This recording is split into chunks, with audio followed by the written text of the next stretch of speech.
देख रहे news for nation और मैं स्वाति पांडे आपके साथ। लोकसभा चुनाव को देखते हुए प्रत्याशियों का अलग अलग रूप, अलग अलग रंग देखने को मिलता है। कुछ नेताओं को उनके किए गए कामों के वजह से, उनके पार्टी में उनके किए गए कामों के वजह से उन्हें टिकट मिल जाता है, तो कुछ अपने लिए टिकट का जुगाड़ कर लेते हैं। अगर बिहार की बात करें तो बिहार में कुछ ऐसे भी नेता हैं जो टिकट जुगाड़ के महारथी हैं, लेकिन और वो इस बार चुनावी रण में भी उतरे हुए हैं, यानी लोकसभा चुनाव भी लड़ रहे हैं, संसदीय चुनाव भी लड़ रहे हैं। तो क्या वो सांसद बन जाएंगे? क्या इस बार के लोकसभा चुनाव में जो वो हाथ आजमाइश कर रहे हैं उसमें वो जीत पाएंगे और अपनी किस्मत चमका पाएंगे? आखिर वो बिहार के कौन ऐसे बड़े बड़े नेता हैं जो कि टिकट जुगाड़ के महारथी माने जाते हैं? टिकट जुगाड़ने में इनका सामना कोई नहीं कर सकता है। लोकसभा चुनाव शुरू होने के पहले नाराज नेताओं की फौज लगभग हर दलों में थी। इनमें से कई विधायक थे जो लोकसभा का चुनाव लड़ना चाहते थे। कुछ ऐसे भी सिटिंग सांसद थे जिनका अपने ही दल से टिकट मिलना असंभव लग रहा था, पर जो किस्मत के धनी थे उन्हें अपने मन मुताबिक मुकाम मिला। पर कुछ ऐसे भी जिन्हें न तो माया मिली न राम। आइए जानते हैं ऐसे राजनीतिक चितेरे को जो किसी न किसी तरह से प्रमुख दलों से टिकट प्राप्त करने में सफल हुए हैं। सबसे पहली बात अगर करेंगे तो वो है बीमा भारती। बीमा भारती उन सफल विधायकों में से एक है जिन्होंने लोकसभा चुनाव लड़ने के लिए जदयू से नाता तोड़ा और राजद सुप्रीमो लालू प्रसाद यादव की छत्र छाया में राजनीति को विस्तार देने का काम किया। जदयू से राजद में आने पर लालू यादव ने बीमा भारती को पुरस्कार स्वरूप लोकसभा का टिकट थमाया। ये वही बीमा भारती हैं जिन्होंने मंत्री नहीं बनने पर सीएम नीतीश कुमार पर जमकर हमला बोला। तब बीमा भारती लेसी सिंह के मंत्री बनाए जाने पर अपने गुस्से का इजहार किया और पूछा कि इस मुझ में आखिर वो क्या कमी थी जो मुझे मंत्री नहीं बनाया गया। दूसरे नंबर पे अजय निषाद आते हैं। अंततः अजय निषाद अब मुजफ्फरपुर लोकसभा से कांग्रेस के टिकट पर चुनाव लड़ेंगे। दरअसल अजय निषाद भाजपा के सिटिंग सांसद थे। वर्ष 2019 के लोकसभा चुनाव में लगभग 6 लाख से ज्यादा वोट मिले, जब इन्होंने वीआईपी के उम्मीदवार राजभूषण निषाद को लाखों वोट से हराया। स्थितियां ऐसी पलटी कि भाजपा के सिटिंग सांसद अजय निषाद का इस बार टिकट कट गया। मुजफ्फरपुर से भाजपा ने राजभूषण निषाद को उम्मीदवार के रूप में उतारा। टिकट से वंचित अजय निषाद कांग्रेस की शरण में गए और भाजपा के विरुद्ध ताल ठोक रहे हैं।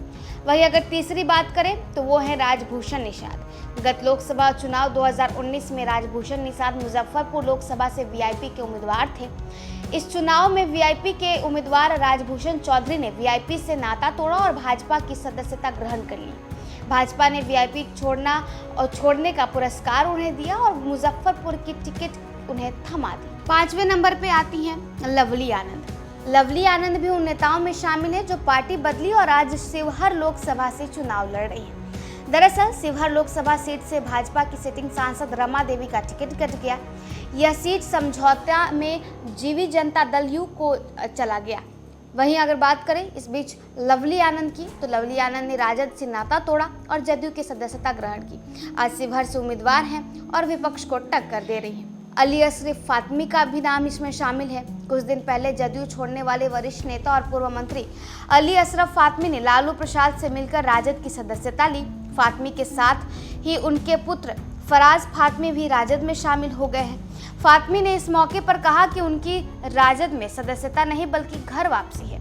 फातमी मधुबनी लोकसभा से चुनाव लड़ रहे हैं। साथ ही साथ मुन्ना शुक्ला का भी नाम आता है। मुन्ना शुक्ला भी ऐन मौके पर राजद की सदस्यता लेते हैं और वैशाली से उम्मीदवार बन जाते हैं। इसके पहले साल 2004 लोकसभा का चुनाव निर्दलीय लड़े और चुनाव हार गए। 2009 में एक बार फिर जदयू की टिकट पर लड़े और चुनाव हार गए।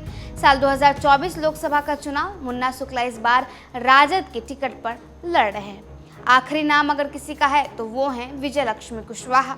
जदयू ने लोकसभा चुनाव 2024 में जिन 2 महिलाओं को टिकट दिया है उसमें शिवहर से लवली आनंद और सिवान से विजय लक्ष्मी कुशवाहा हैं। दरअसल जदयू ने सिवान की सिटिंग सांसद कविता सिंह को भी टिकट कर दिया।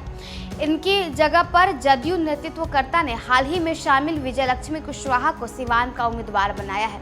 विजय लक्ष्मी कुशवाहा सिवान के जीरादेई से पूर्व विधायक और आरएलएम के प्रदेश अध्यक्ष रमेश सिंह कुशवाहा की पत्नी है। तो देखिए, लोकसभा चुनाव में तमाम नेताओं ने अपनी अपनी पार्टियों को बदल दिया, दूसरे पार्टी में चले गए। कुछ नेताओं का की घर वापसी हुई, तो कुछ नेताओं ने नए पार्टी को का दामन थाम लिया।